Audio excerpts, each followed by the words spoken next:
it's Laura Davalo here with another interactive card tutorial for the MFT YouTube channel. Today I'm sharing this simple card made with a couple of products from the February release in which the main panel slides, turning night into day. I started by die cutting a panel with the largest die from the interactive up and down dynamic set. If you don't have it, don't worry, you can use a craft knife to cut a couple of 2 inches long parallel slits in the same sized panel, starting about 5/8 of an inches from the lower edge. This mechanism would be really cool with a vertical slimline card because you would have so much room to play with. Whichever version we choose to create, we need to figure out how tall the grass hill has to be in order to cover the critters and sentiment. Mine are from the adorable Barnyard birthday stamp set. I used a pencil to mark the 5 3/8 of an inches wide strip of jalapeno popper cardstock so that I can die cut it with the slimline grassy hills dynamics. I also prepared a smaller strip of grass for the foreground to adhere the letters that I stamped with the cute hip hip yay alphabet and cut with the matching dies.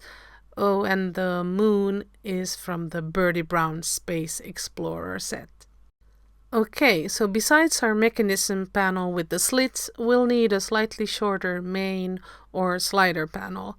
Mine is 3 3/4 of an inches tall so that I can adhere the grass panel to the lower edge of the mechanism panel.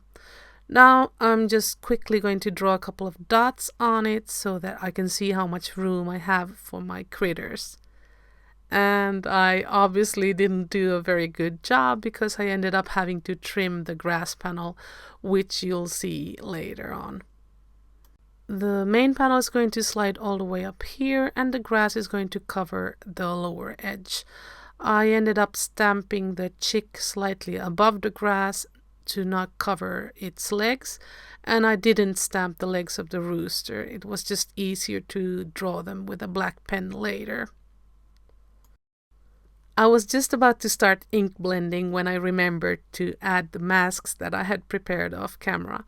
If you prefer to stamp the critters separately, die cut them and add them to the panel later, it's better to back the cardstock with double-sided adhesive and adhere them really well so that they won't catch on the grass edge. I used the following premium dye inks for the blending: Boysenberry, Poppin' Pink, Fire, Coral, and Butterscotch. And here I'm protecting the ink with some distressed glaze. I love the discreet shine that it adds to the cardstock. I colored my critters off camera, but you'll find a list of Copic markers that I used in the description box below. I love how versatile this alphabet set is. My teammates made some amazing and totally different projects with them.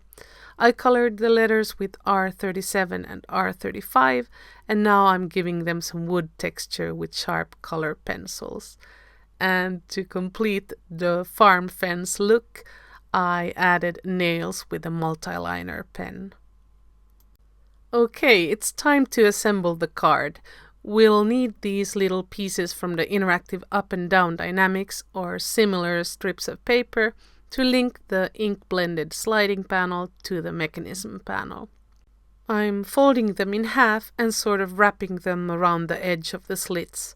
Then I'll add strong double-sided tape and a circle to the back of them to hold them in place. There we go, just a little bit more tape and the circle. Let's skip ahead just a bit, and now I'm ready to adhere the front pieces directly to the back of my sliding panel. The upper edges of both panels need to coincide. There we go. Let's test it before we move on.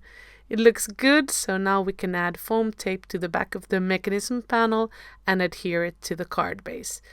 You could choose an A2 card base, but mine is 5 5/8 of an inches wide and 8 3/4 tall, scored at 4 3/8. During this part of the process, I kept the panel from sliding by holding it in place with 2 strips of washi tape. The moon, of course, works as our little pull tab, and after giving it a try we can add the grass panel. But pay attention and learn from my mistake. Don't adhere the grass panel unless you're sure that it won't cover too much of your critters, like I discovered mine did. Luckily I could peel it off without any major damage. Off camera I trimmed it to 2 3/8 of an inches tall at its highest points, and here we go again. This time you will be able to read the sentiment and see the chick and rooster perfectly. After adding the second grass panel and letters, here's the final result.